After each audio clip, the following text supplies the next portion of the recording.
अस्सलाम वालेकुम, कैसे हैं सब लोग। हमने पिछली वीडियो में देखा था कि गूगल एनालिटिक्स क्यों ज़रूरी है, उनसी उसकी इंटीग्रेशन जो है वो हमने की थी और उसके बाद उसके मेन्यूज़ को देखा था। आज हम देखने जा रहे हैं Google search console. Basically Google search इसमें इस वीडियो में हम देखेंगे कि बेसिकली गूगल सर्च कंसोल का क्या फ़ायदा है, वो हमारी साइट के लिए क्यों ज़रूरी है और उसमें कौन सी चीज़ें ऐसी होती हैं जो हमने देनी है और उनको बनाना है, और उसके कुछ मेन्यूज है उनको हमने कम्प्लीटली देखना है कि उनके फंक्शंस क्या है।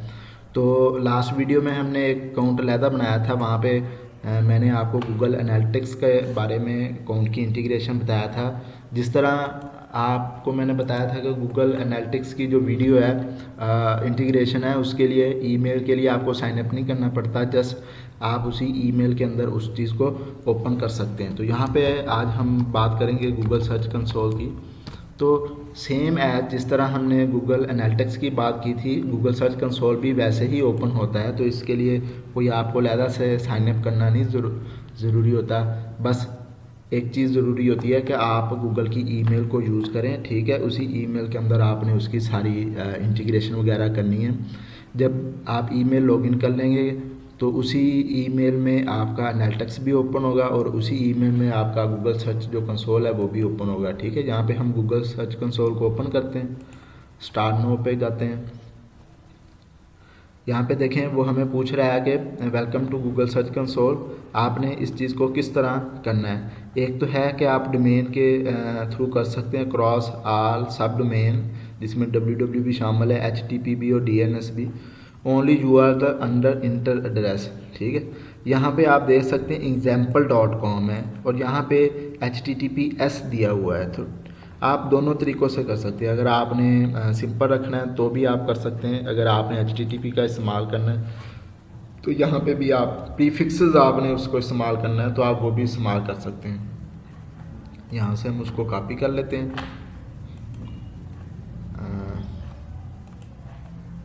गो राइट कंट्री को हमने यहाँ से इसका लिंक जो है कॉपी किया है।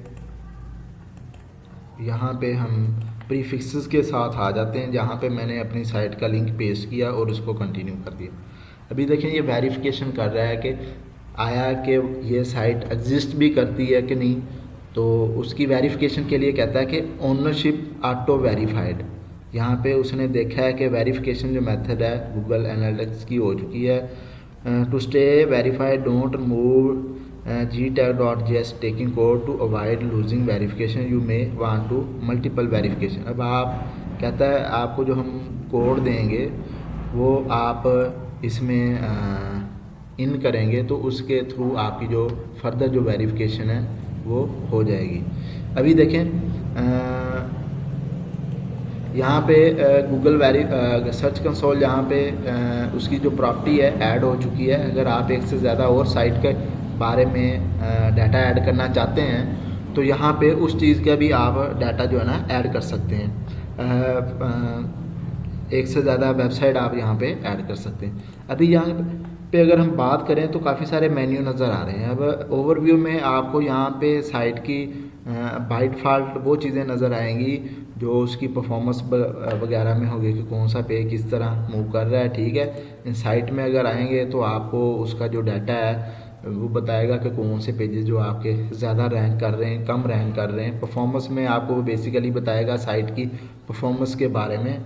अभी तक ये न्यू अकाउंट है और न्यू डोमेन है, तो यहाँ से उसने अभी डाटा कैप्चर करना शुरू नहीं किया।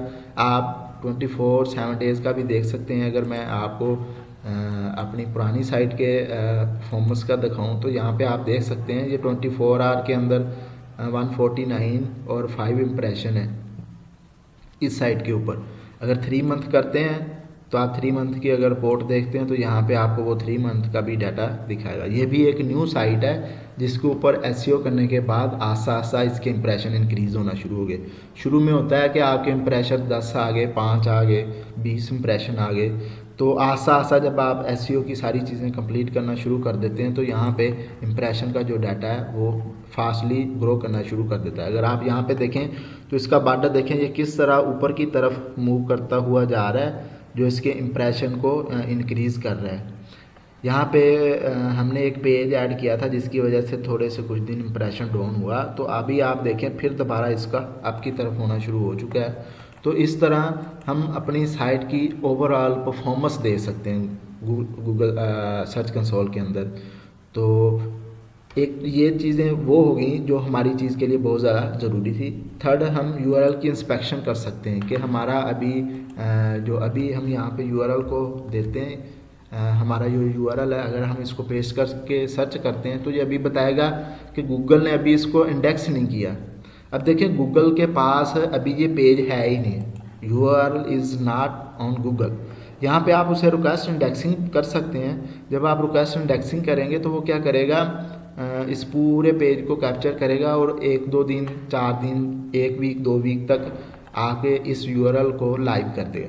अब गूगल के ऊपर इंस्पेक्शन करने का मकसद या गूगल को इंडेक्स करवाने का मकसद, यहाँ पे अगर आप देखें रिक्वेस्ट इंडेक्सिंग है तो यहाँ पे उसको इंडेक्स करवाने का मकसद है कि आपने जो डाटा अपनी साइट में रखा है वो गूगल ने अपनी मेमोरी के अंदर सेव कर लिया। बेसिकली इंडेक्स करने का मकसद ये होता है कि गूगल ने उसे अपने पास सेव कर लिया। अब देखें कोई भी बंदा सर्च करता है गो राइट डॉट कंट्री, यहाँ पे गो राइट डॉट कंट्री, अगर तो कोई डायरेक्ट यहाँ पे लिख के उसको सर्च करता है तो हमारी डायरेक्ट वेबसाइट आ जाएगी, ठीक है। अगर हम उसको गूगल में सर्च करते हैं, यहाँ पे आए आप गूगल में, उसमें आ जाएं,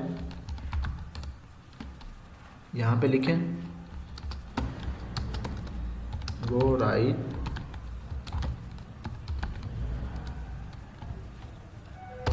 कंट्री। अगर आप यहाँ पे लिखते हैं तो ये देखें हमारे पास पहली साइट आ गई, ये कोई और है, दूसरी तीसरी, अब यहाँ पे डिफरेंट साइट आ रही हैं। इसका मतलब क्या, अभी तक हमारी साइट गूगल ने अभी रिमेंबर ही नहीं की। हमारी साइट का अभी जो रिकॉर्ड है वो गूगल के पास अभी है ही नहीं है, तो वो आपकी साइट को किस तरह दिखा सकता है। तो इंडेक्स करवाने का मकसद यह है कि आपकी साइट के जितने भी पेजेस हैं वो इंडेक्स होना चाहिए, फिर ही गूगल आपको बता सकता है कि भाई ये साइट का डाटा भी मेरे पास पड़ा है। अगर कोई गूगल पे क्वेरी करता है कि आपके कोई कीवर्ड मैच होते हैं तो वो गूगल आपका पेज भी उस यूज़र को दिखाएगा।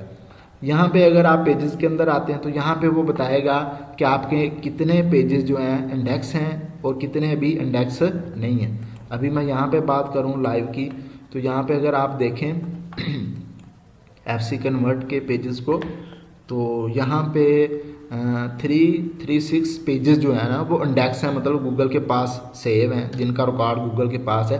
और 177 पेजेस जो हैं वो गूगल के पास अभी नहीं है।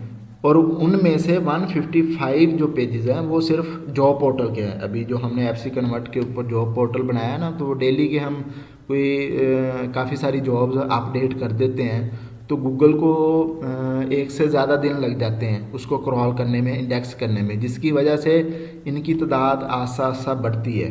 अगर तो आपके चंद एक पेजेस हैं तो वो गूगल कुछ दिन में उसको क्या इंडेक्स करने के बाद रुक जाएगा।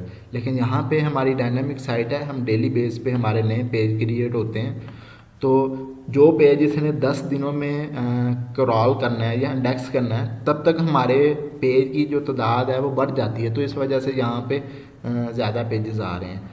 और ये आपने कोशिश करनी है कि कम से कम आपके नॉट इंडेक्स में होने चाहिए, कि आपके सारे पेज इंडेक्स होने चाहिए। अगर आपके पेज ज़्यादा नॉट इंडेक्स में होते हैं तो आपकी वो साइट के लिए अच्छा नहीं होता। उसका मतलब यह है कि कुछ चीज़ें ऐसी हैं जिसकी वजह से गूगल उनको ट्रेस नहीं कर पा रहा, गूगल उनको शो नहीं करवा रहा होता। उसकी वो होता है कि स्कीमा मार्कअप होता है, साइट मैप होता है, इस तरह की कुछ चीज़ें होती हैं जो आगे हम नेक्स्ट वीडियोस के अंदर देखेंगे। तो वो उसके बाद हमारा नेक्स्ट ऑप्शन है साइट मैप। अब जहाँ देखें गूगल को साइट मैप दिखाने के लिए आपने यहाँ पे उसका लिंक देना है। अब मैं थोड़ा सा बता दूं कि साइट मैप होता क्या है। बेसिकली साइट मैप ये होता है कि आपकी साइट के अंदर जितने भी लिंक जनरेट हो रहे हैं उनके कौन कौन से लिंक हैं वो हमने गूगल को यहाँ पे बता देने होते हैं। बेसिकली हमने वो साइट मैप दे देना होता है। यहाँ पे अगर मैं बात करूँ तो मैं यहाँ पे आपको दिखा देता हूँ।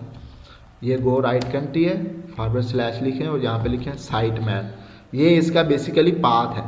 यहाँ पे मैं क्लिक करूँ तो आप देखेंगे कि ये साइट मैप मैंने बना के रखा हुआ है। अगर आपको पता नहीं है कि किस तरह बनाना है तो जस्ट आप यहाँ पे लिखें साइट मैप जनरेटर, तो आपके पास जो पहली साइट आएगी आप यहाँ से अपनी साइट का मैप बना सकते हैं। और आपने इसको फोल्डर के बाहर रखना है ताकि आपका डायरेक्ट एक्सेस हो सके डोमेन के फ़ौरन बाद। बेसिकली ये आपका साइट मैप बनता है। इस साइड में आ रहा है कि मेरे जितने भी स्टैटिक पेज हैं वो आ रहे हैं, यहाँ पे मेरे जितने भी डायनामिक पेज हैं वो उनका लिंक आ रहा है, मतलब जितने भी पेजेस हैं उन सब का लिंक यहाँ पे आ रहा है। जब तक ये हम गूगल को देंगे नहीं, गूगल को नहीं पता चलेगा कि आपकी साइट के अंदर कितने पेजेस हैं, ठीक है। तो एक पहला जो पेज है उसको तो वो इंडेक्स खुद ब खुद कर ही लेगा, गो राइट कंट्री का जो इंडेक्स मेन पेज है इसको तो वो कर ही लेगा, लेकिन बाकी पेजेस को वो नहीं करेगा। तो इसलिए हमें उसको यहाँ पे बताना पड़ेगा कि हमारा जो साइट मैप है वो कौन सा है। वो डेली बेस पे अपडेट भी होता है, साइट मैप डॉट XML, ये बेसिकली XML की फ़ाइल होती है, ठीक है। अभी मैं इसको सबमिट करता हूँ तो ये क्या करेगा, जो हमने अपना साइट मैप है वो सबमिट कर दिया। अब यहाँ पे अगर आप देखें ये इतना जो है प्रीफिक्स ऑलरेडी लिखा हुआ था, मैंने जस्ट आगे साइट मैप दिया है तो यहाँ पे उसने बताया कि सक्सेसफुली अटैच हो गया और उसके अंदर टोटल जो है 14 पेजेस आ रहे हैं। अब यहाँ से उसको पता चलेगा कि मेरे पास 14 पेजेस हैं। अब आप पेजेस के अंदर जाके देख लें तो अभी उसने क्रॉल करना शुरू नहीं किया, लेकिन यहाँ पे आपको बता दिया कि उसने 14 पेजेस आ चुके हैं, ठीक है। अब 1 बाय 1 इन पेजेस को वो 2 से 3 वीक के अंदर वो इनको क्रॉल कर लेगा। जैसे ही वो क्रॉल कर लेगा मतलब अपनी मेमोरी के अंदर सेव कर लेगा, फिर वो इस साइट को गूगल में दिखाना शुरू कर देगा। और हो सकता है वो गूगल के अंदर आपकी साइट को पहले नंबर पे दिखाए, 5वें पेज पे दिखाए, 50 पेज पे दिखाए। तो ये आपकी एसईओ पे बेस करता है कि आपने अपनी स्ट्रैटेजी किस तरह रखी है, तो उस हवाले से ये चीज़ें कैप्चर होती हैं और कैलकुलेट होती रहती है।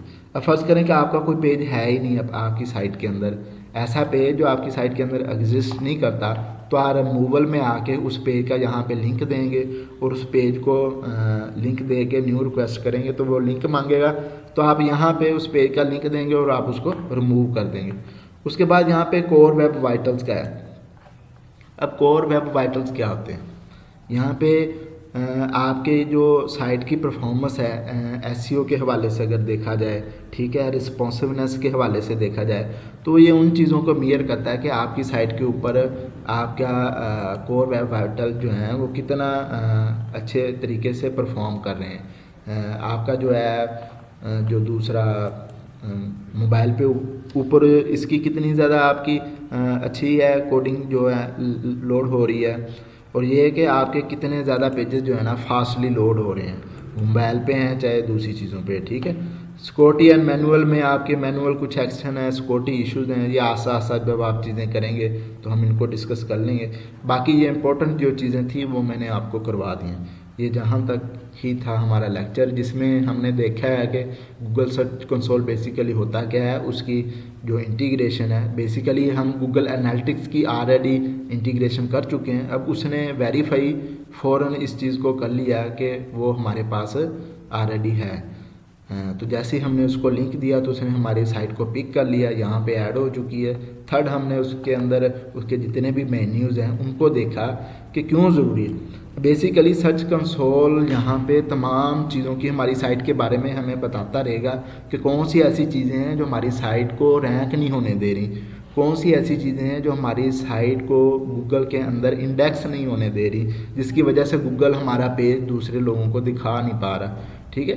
नेक्स्ट वीडियो में मैं 1-2 वीडियो में जब तक इनका डाटा कैप्चर होना शुरू हो जाएगा तो मैं आपको एक दफ़ा इनका व्यू दिखा दूंगा कि ये देखें यहाँ पे ट्रैफिक भी आनी शुरू हो चुकी है और इनकी इंटीग्रेशन प्रॉपरली वर्क भी कर रही है।